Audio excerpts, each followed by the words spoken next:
It was the summer I turned 23, when everything in my life felt quiet but uncertain. The air in my apartment seemed to hum with silence, the kind that grows when two people stop speaking from the heart. Jason and I had been together for 3 years, but somewhere between his long work calls and my evening classes, something inside me had gone still.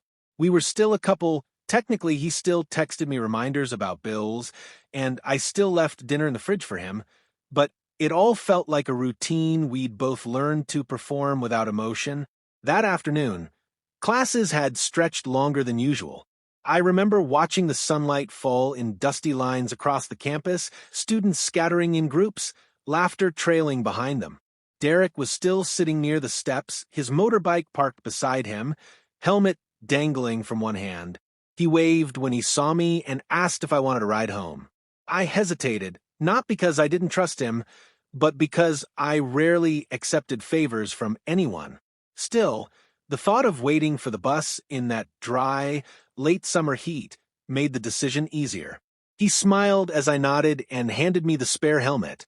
His bike wasn't new, paint chipped, seat slightly worn, but it had the kind of hum that felt steady and safe. As we rode out of campus, the city began to fade into smaller streets lined with golden trees. The wind brushed across my face, lifting loose strands of my hair, and I felt something I hadn't felt in months: freedom. Derek didn't talk much as he drove, but when he did, his voice carried a warmth that made every word sound sincere. Halfway through the ride, I noticed a small roadside diner, one of those family-run places with hand-painted signs and the smell of coffee spilling into the air. I asked if we could stop for a bit, and he agreed. Inside, we ordered sandwiches and 2 cups of lemonade. The woman behind the counter smiled at us as if she could sense we weren't in a hurry. We sat by the window, watching cars roll past, the world moving lazily in the late afternoon light.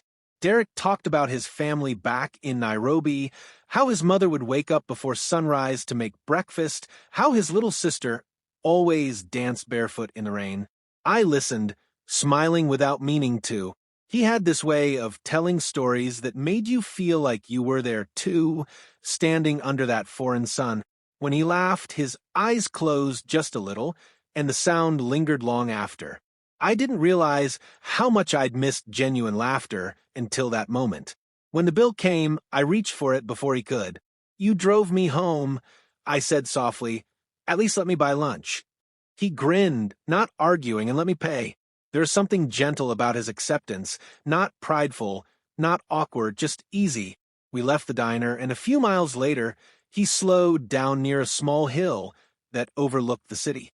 "You ever stop here before?" he asked. I shook my head. He parked the bike near a faded fence, and for a few minutes we just stood there, watching a view. The city looked different from above, smaller, almost peaceful. The wind carried faint sounds of life, a dog barking, children playing somewhere far away, the whisper of leaves brushing against each other. "I come here sometimes when things get too loud," Derek said quietly. "It helps me remember that not everything needs to be figured out at once." I looked at him, then back at the skyline. "I think I needed that reminder more than you know," I whispered. We stood in silence for a long moment. It wasn't uncomfortable. It felt like the kind of silence that heals, the kind that fills in cracks you didn't know existed. When he turned to me, there was no expectation in his eyes, no unspoken question. Just kindness. And that was what unsettled me most of all, because kindness had become a stranger in my life. Jason was not unkind, but his love had become a checklist. Texting me only when he remembered, listening without hearing, holding without feeling. Standing there beside Derek, I realized how starved I was for attention that didn't demand anything in return. The sun began to dip, turning everything gold. I said we should get going before it got dark, and he nodded. The ride back was quiet, but a different kind of quiet now, one that hummed with thought. I watched the road, the trees flickering past, the world blurring into color. I tried not to think about what I was feeling, tried not to name it, because naming it would make it real.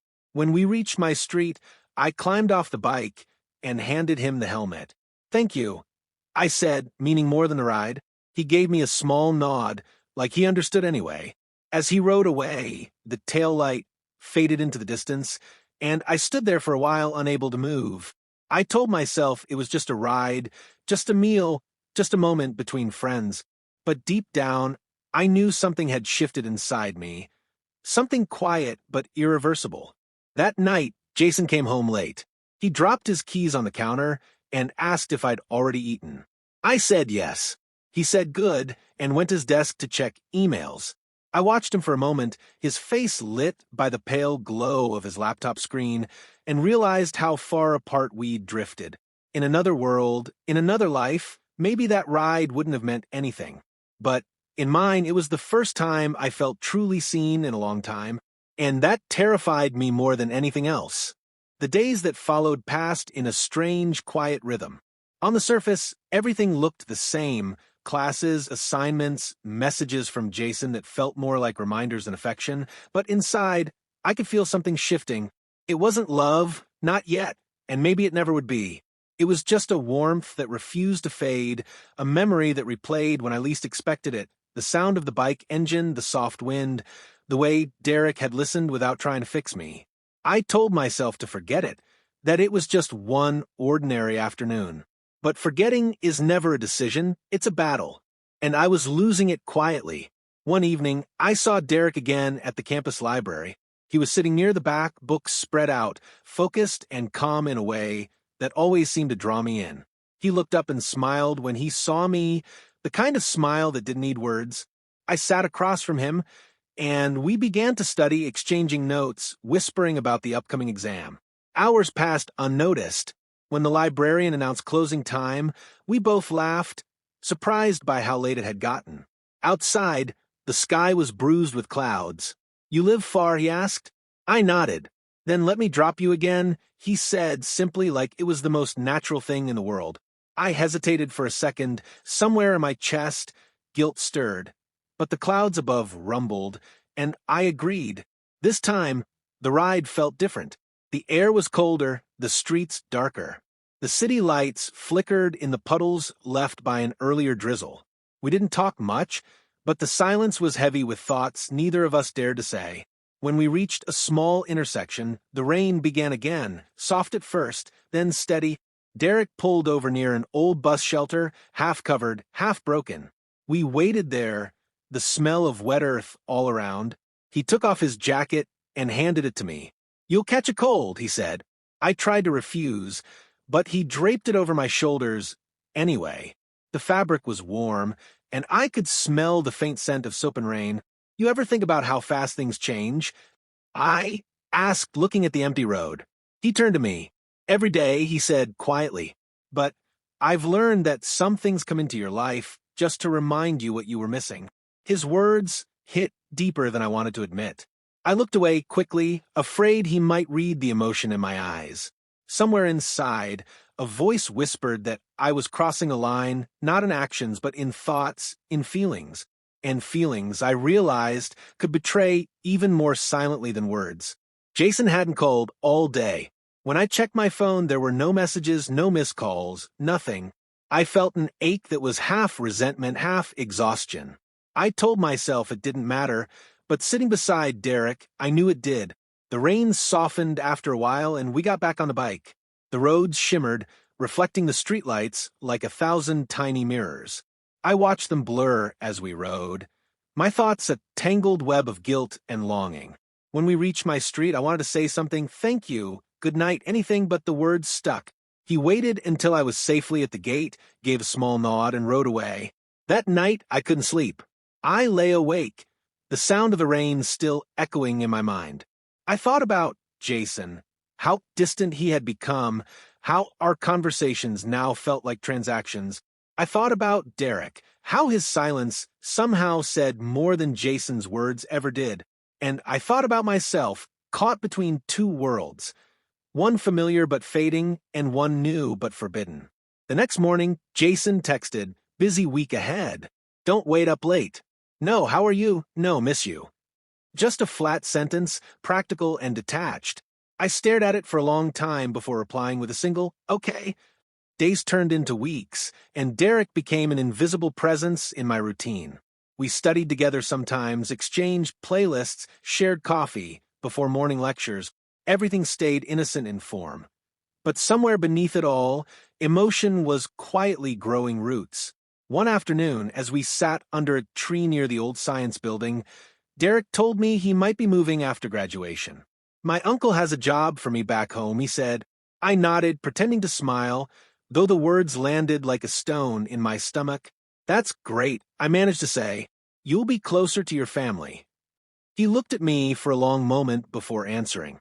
Yeah, but some things you don't realize you'll miss until you have to leave them behind. I felt my chest tighten. I didn't ask what he meant, and he didn't explain. But the silence that followed said everything neither of us could afford to say aloud. That evening, when Jason finally came home early for the first time in months, I tried to talk to him. I asked if he ever felt that we were growing apart. He sighed, rubbed his temples, and said, "You always overthink, Rachel. We're fine. I'm just busy, that's all." Then he picked up his phone and scrolled through messages, half listening. I wanted to scream that fine wasn't enough. That love shouldn't feel like being invisible. But I didn't. Instead, I nodded and went to the kitchen to make dinner, my hands trembling slightly as I cut vegetables. Later that night, while Jason was in the shower, I sat by the window, staring at the city lights outside. I thought of Derek again, his calm, his laughter, his way of listening. I realized that what I felt wasn't about romance or attraction. It was about being seen, being understood, something that had quietly disappeared from my life long ago. When my phone buzzed with a simple message from Derek, "Made a home safe. Thanks for today, ... I caught myself smiling. It was harmless, just a message. But my heart reacted in a way that told me otherwise. And that was when I understood the truth I'd been avoiding. You can stay loyal in action and still betray someone in silence. Because the heart, once it starts wandering, rarely asks for permission. The following weeks drifted by with the kind of stillness that hides turmoil beneath it. To anyone watching, nothing had changed. Jason still came home late and left early, his world spinning around deadlines and meetings, while mine felt suspended in a kind of slow ache. Derek and I spoke less now. He was preparing for graduation and his upcoming move. Each conversation felt like a goodbye, wearing a polite smile. I tried to focus on my work, my classes, anything to keep from feeling too much. But the heart doesn't always obey reason. It keeps remembering what it shouldn't. One afternoon, near the end of the semester, I found myself walking past the old cafe where Derek and I had eaten weeks ago. The same woman stood behind the counter, the same quiet hum of soft music filled the air. I don't know what made me go in. Maybe it was nostalgia, or maybe it was guilt trying to find closure. I sat by the same window seat, and for a moment I imagined him sitting across from me again, telling stories that made everything else fade away. The thought made my throat tighten. My phone buzzed, a message from Derek. "Can we meet for a few minutes? There's something I need to tell you." I typed back, and he sent the name of the hill where he'd stopped that first day. The same quiet place overlooking the city. When I reached there, the evening light was soft, the sky turning the color of fading peach. Derek was already there, leaning against his bike. He looked the same, yet something about his eyes seemed more serious. "I didn't think you'd come," he said, with a small smile. "I almost didn't," I admitted, "but I think I needed to." He nodded slowly. For a moment, neither of us spoke. The air between us was heavy with things left unsaid. "I'm leaving tomorrow," he finally said. "My flight's early. I didn't want to go without saying goodbye properly." I swallowed hard, forcing a smile. "You don't need to thank me for anything." He looked at me, really looked as if memorizing my face. "It's not about thanks," he said quietly. "You've been my calm in a place that never stopped moving. You reminded me that even in silence, there can be understanding." His words were soft, but they carried a weight that made my chest tighten. I wanted to say something, anything, to ease the ache in that moment. "You did the same for me," I whispered. "You reminded me that being kind doesn't always mean wanting something back." For a while, we just stood there, the wind brushing past, carrying with it the scent of rain and dust. Below us, the city lights began to flicker on one by one. He reached into his pocket and handed me a folded piece of paper. "It's just my address," he said. "In case you ever visit my side of the world. I'm not asking you to write. I just want you to know you were part of my story. A good part." I took it, my hands trembling. "You were part of mine too," I said softly. He smiled, that same gentle smile that had first made me feel seen. Then he stepped back, put on his helmet, and started the engine. The sound filled the air for a moment, then faded as he rode away, disappearing down the winding road. I stood there long after he was gone, the folded paper still in my hand. For the first time, I didn't feel the rush of guilt that had haunted me for weeks. Instead, I felt a quiet understanding. Sometimes the people who come into our lives aren't meant to stay forever. They arrive to show us the parts of ourselves we forgot existed. That night when Jason came home, he found me sitting on the couch, staring out the window. He looked tired, his tie loose, his voice distracted as always. "You okay?" he asked. I turned to him, searching his face for something, maybe tenderness, maybe recognition, but saw only the same indifference. "No," I said honestly. "I don't think I've been okay for a long time." He frowned. "Is this about work again?" "It's not about work," I said quietly. "It's about us. About how we stopped seeing each other." He sighed, running a hand through his hair. "You're overthinking again, Rachel. You always do this before exams or something stressful." I looked at him, and for the first time, I didn't feel angry or hurt. I just felt done. Done pretending, done shrinking to fit into silence. "Maybe," I said, "but this time I think I'm finally thinking clearly." He didn't respond, just stared, unsure what to say. I stood, walked to the kitchen, and took a deep breath. I wasn't leaving him that night, not in the way people imagine. I was just choosing to stop waiting for him to notice that I was still there. Days passed quietly after that. Derek's absence felt like a ghost that lingered gently rather than haunting me. Sometimes I'd catch myself replaying his laughter in my head, but instead of sadness, it brought peace. I wrote more, studied harder, and began to rediscover who I was before I'd learned to settle for half a life. Months later, I received a small envelope in the mail. No return name, just a foreign postmark. Inside was a postcard, a picture of a sunrise over the plains, and a single line written in simple handwriting. "Hope you found your calm, too." I smiled, folded it neatly, and tucked it inside one of my journals. That evening, as the sun dipped below the horizon, I sat by the same window where I had once felt so alone. The light spilled across the floor, golden and warm, and I realized that peace doesn't always come from holding on, it often comes from letting go. I hadn't been faithful in my thoughts, and I would carry that lesson quietly with me. Infidelity isn't always about betrayal of body. Sometimes it's about neglecting the truth of your own heart. I had crossed that invisible line once, not in action, but in spirit, and it had changed me. In time, I forgave myself and even Jason. Not because everything was right again, but because I finally understood that love must be chosen, nurtured, and seen, or it fades. Derek's kindness had shown me what I was missing, and in his leaving, he'd given me back the courage to begin again. The night settled softly outside, and the world felt still. Somewhere far away, maybe across oceans, someone else was looking at the same sky, and in that small thought there was peace, a quiet kind that no guilt could take away.